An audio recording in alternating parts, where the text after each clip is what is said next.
So those are just some basic things that we've been able to see.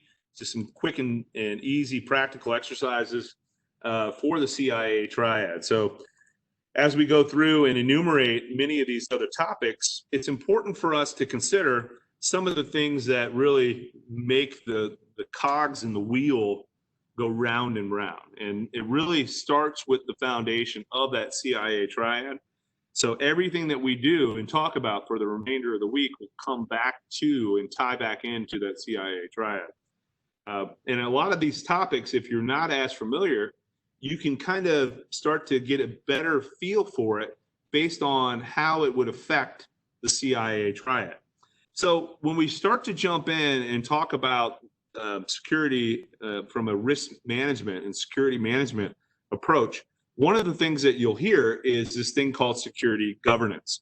And a lot of times it really comes down to, as a leader in your organization, from a CISSP perspective, as a leader in your organization, what are you going to do to put together the vision for the future?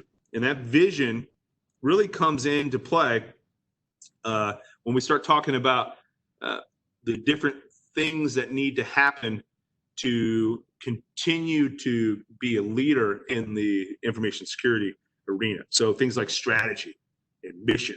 What are going to be your objectives to reach those goals that you put in to reach that vision? And is the vision something from 5 years ago that was popular 5 years ago? Or is it something that maybe hasn't been done? Because really what we typically will see is a lot of companies will ask about this thing called the ROI, or the return on investment. The ROI is a lot of times what you'll hear in the business. We've seen another term come up that's called the ROSI, the return on security investment.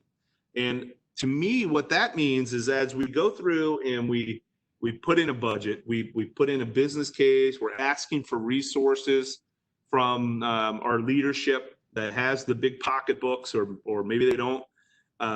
Really what we need to do as security experts or security engineers is we need to be able to prepare management with the food for fodder that allows them to see what the return on investment is going to be.